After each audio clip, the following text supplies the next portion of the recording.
Hi, this video is about how to calculate dilutive earnings per share. First, let's just review what is the basic earnings per share. This is the critical because understand how to calculate the basic earnings per share is the first step for dilutive earnings per share. So what is basic earnings per share? It is earnings available to common shareholders divided by weighted average numbers of common shares outstanding. Here, it's very important to understand we only care about earnings available to common stock shareholders. So if you have a preferred stock shareholders, you must exclude the dividends paid to preferred stock shareholders before you calculate the basic earnings per share. So today we're going to use one example to show you how to calculate the dilutive earnings per share. So the example we have, the company reported a net income of $154 million in 2021. So the tax rate is 25%, and it has the following capital structure. So here, first we talk about the common stocks. You have it talk about the shares outstanding, how many shares were sold, the stock dividends, and also how many shares were purchased back as a treasury stocks. So this portion is very important because this helps you calculate what is the weighted earnings shares outstanding. And after that, it talks about all the securities which will impact the dilutive earnings per share. So we have preferred stocks, we have incentive stock options, convertible bond, and stock warrants. Again, here, the average stock price is $25 for year 2021. This is very important, especially when we talk about the options and the warrants, because it tells you what is the impact of option and warrants on the earnings per share. All right, so the first step to calculate dilutive earnings per share is actually to calculate the basic earnings per share. To calculate the basic earnings per share, we need to know net income and the dividends paid to preferred stock shareholders, and also weighted shares outstanding. So here, let's talk about the weighted shares outstanding. Here, the weighted shares outstanding essentially is we look at how many shares outstanding and we weight by time. So if there's any shares was purchased during that time, and that fraction of the year which are not outstanding should be adjusted. And here, there are very special items, which is stock dividends and distributions. So if you have a stock split, stock dividends, then we will always assume it happened at the beginning of the year. Doesn't matter when it actually occurred. And therefore, any sales or purchase of shares that occurred before, but not after, must be adjusted for this stock split or stock dividends. All right. So let's just go back to the example we talk about. Look at this common stocks. At the beginning of the year, you have 16 million shares outstanding. In March 1st, 12 million new shares were sold. And June 17th, you have a 10% stock dividends. And October 1st, 8 million shares were bought back as a treasury stocks. So first, you have to identify any stock dividends or split, because remember, even if it happened at the beginning of the year, we will always assume, even if it happened during the year, we will always assume it happened at the beginning of the year. So any sales or purchase prior to this stock dividend date should be adjusted. Okay, so here the stock dividend is 10%. So any sales or purchase happened prior to June 17th should be adjusted by 10% more. Okay. However, for this 8 million shares bought as a treasury stocks, because it purchased on October 1st and it's after June 17th, So this don't need to be adjusted. All right, so let's take a look at how many will be the weighted shares outstanding. First, we look at the beginning balance of the shares outstanding, which is 60 million, because it happened before June 17th. We adjust for the stock split. So we multiply it by 1.1. And then on March 1st, 12 million new shares were sold. Therefore, you increase 12 million. And here, this 12 million is only exists from March to December 31st. Therefore, it's 10 months out of 12. So here, the fraction of the year you make adjustment is 10 out of 12. And then you also need to adjust for the stock split because it happened before June 17th. And on October 1st, 8 million were bought back. Okay, therefore you're going to subtract 8 million, but this only happened from October 1st.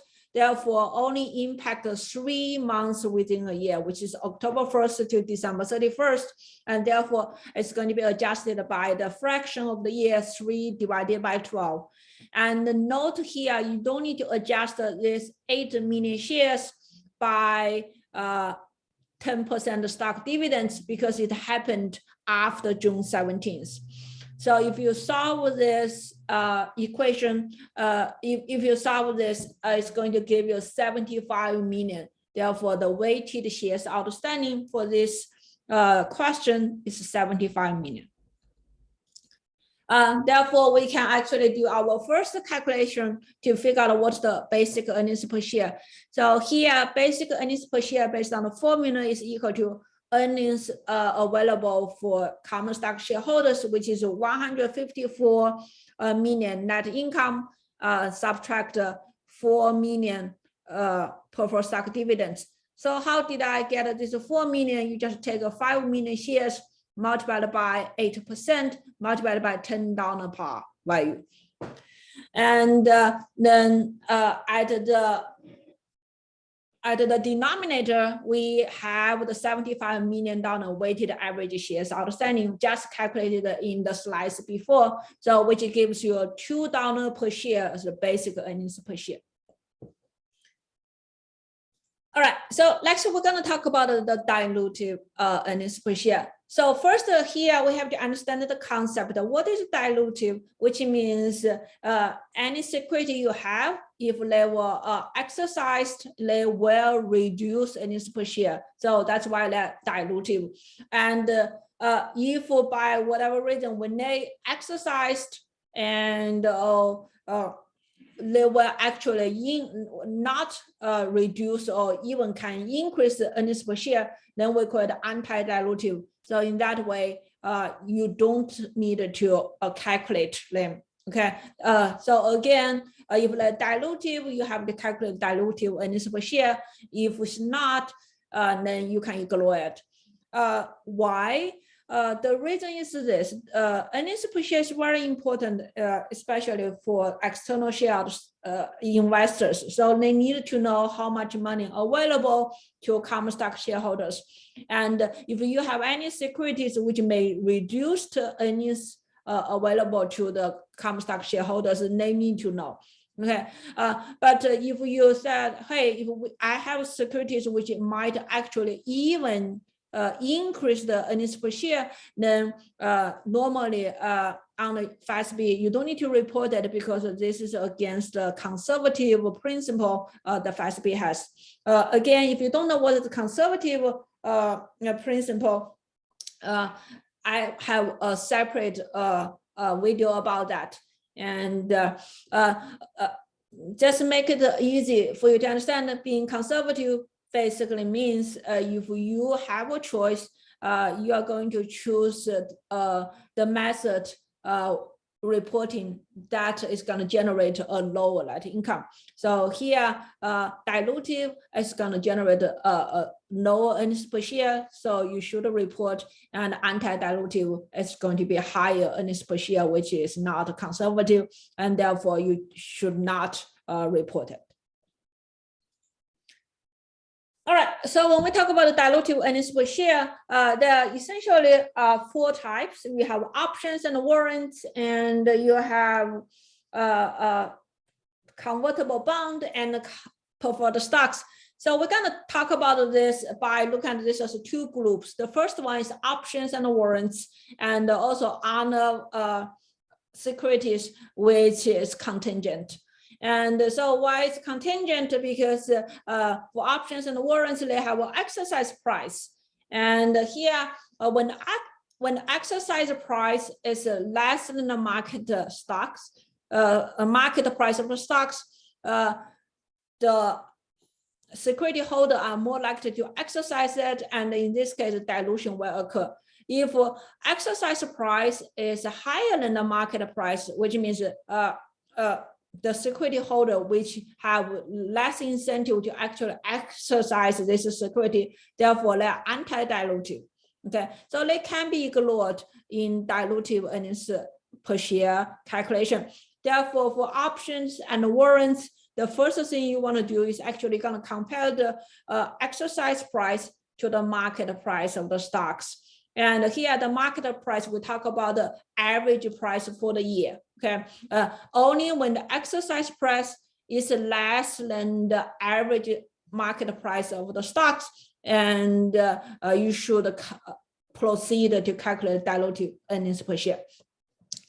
And here, for options warrants, we use the treasury stock method, and we make the following assumption. We will assume all options and warrants will exercise at the beginning of the year, or issue date if it's issued during the year. So what does this mean?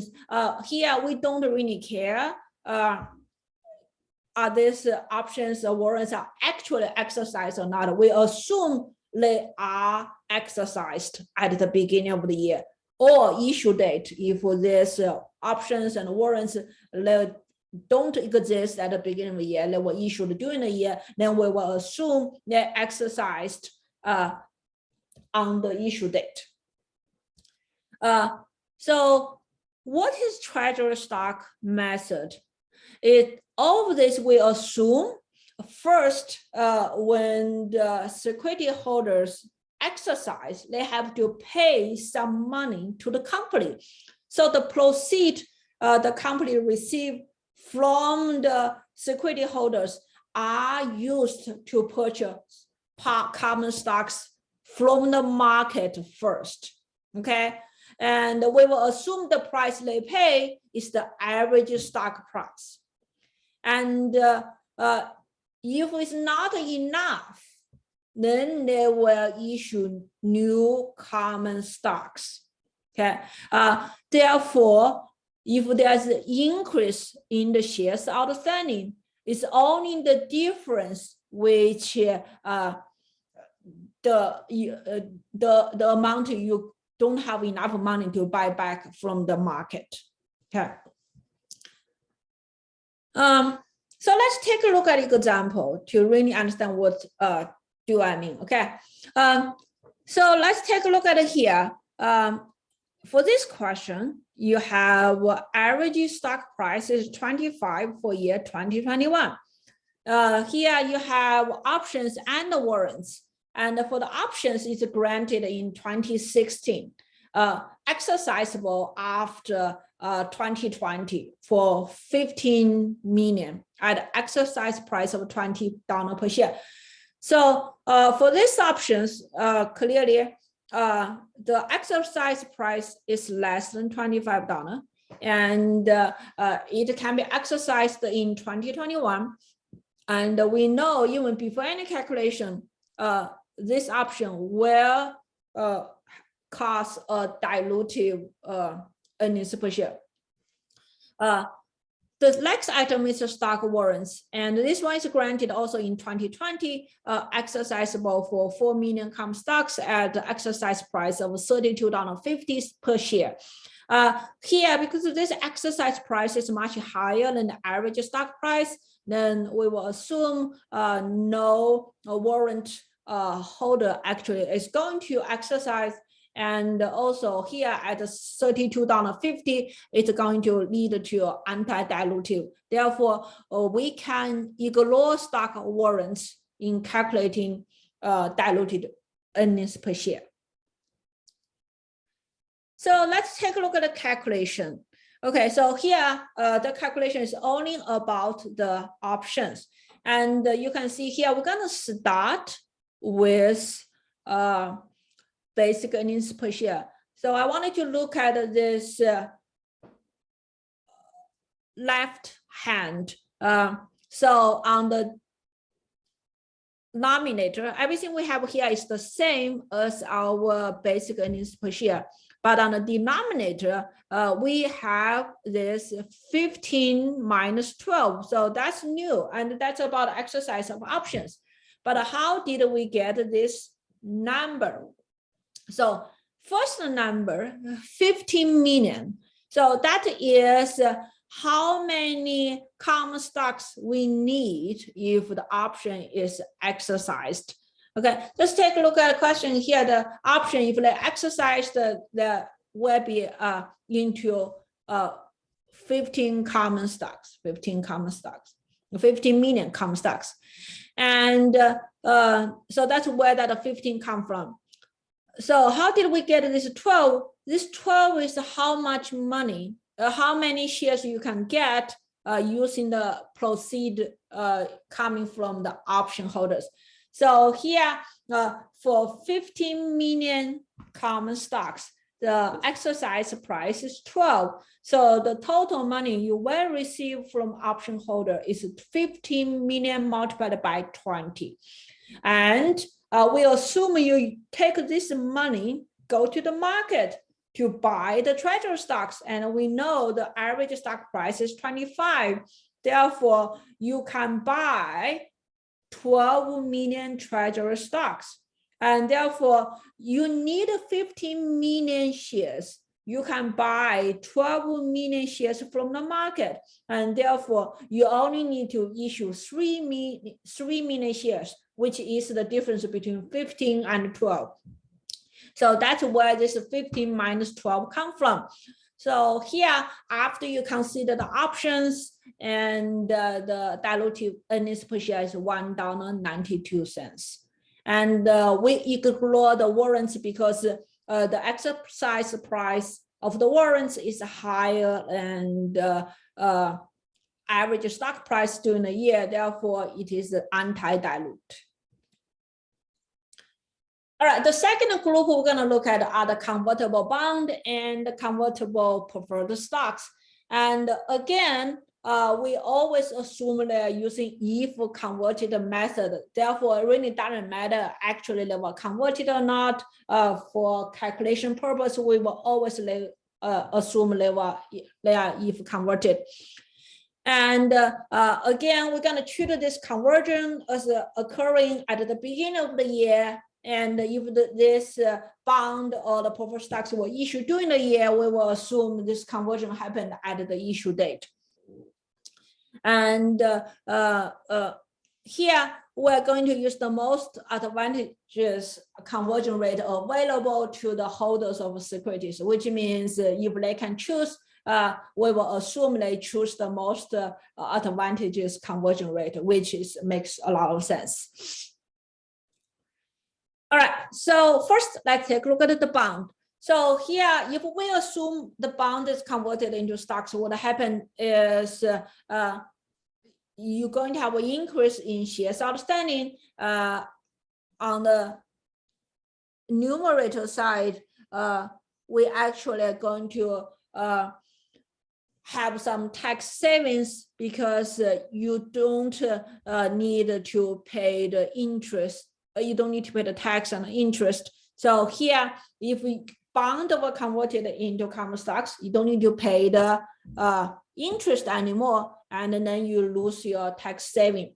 So here, for this case, shares outstanding will increase by 12 million. And you save 24 million interest, but you lose your tax saving on interest, which is 25% multiplied by 24. So which give you 18 million. And here, by bond itself, it's going to be dilutive, because this one, just if we only consider convertible bond itself, it will create a dilutive earnings per share $1.50, which is less than $2. So again, we wanted to also look at the preferred stock separately, because before we combine all the security together, we want to make sure each security on isolation, it is dilutive, because if it's anti-dilutive, then we should choose to ignore it. So here, when the preferred stocks are converted into common stocks, what happened to the basic earnings per share is we have to add back this preferred stock dividend, and also we're going to increase share outstanding by converting preferred stocks into common stocks. So you can see here, if we only focus on the preferred stocks conversion, and the earnings per share will be $1.33, which is less than the basic earnings per share $2. So this preferred stocks is also dilutive. So let's put it together. Here, we're gonna start with the basic earnings per share. And first, let's take a look at the preferred stocks. When you have a preferred stocks, what happened is you are going to add back the preferred stock dividends. Therefore, we cross out this 4 million, and also at the denominator, you add 3 million, which is conversion of the preferred stock shares. And let's take a look at the bond. When you have a bond, you're going to have this after-tax interest savings. First, you add back the interest expense, then you subtract the tax savings related to the interest rate. And at the denominator, you're going to increase 12 million, which is the additional common stocks you have to issue when the bonds get converted. And therefore, when you put all this dilutive security together, which give you $1.85, so that is the dilutive earnings per share you should report on the income statement. So that's a basic example to show you when you have a multiple class of securities, how you're going to calculate a dilutive earnings per share. Again, in summary, first, you should start with basic earnings per share. And next, you should look at each class of security in isolation and to see what's the impact. And owning the dilutive earnings per dilutive securities should be considered. If it's anti-dilutive, you should choose to ignore it. And next, if you have options and warrants, use the treasury stocks method, which means first figure out how much money you're gonna get from this conversion from the security holders. And then you will assume you take this money, go to the open market to buy the stocks at the average stock price. And then you're going to issue the additional stocks if you cannot buy enough from the market. Okay. Then for the preferred stock dividends conversion, you need to first add back preferred stock conversion. So first you need to add the preferred stock dividends back to the numerator, and then you're going to increase shares outstanding at the denominator. For the convertible bond, you need to first add back the add back the interest expense.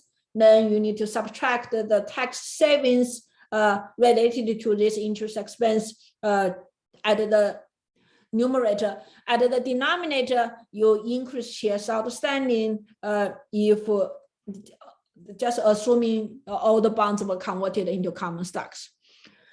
So that's everything. And I'll have a couple of additional videos about what is accounting conservatism, and you can click the link later.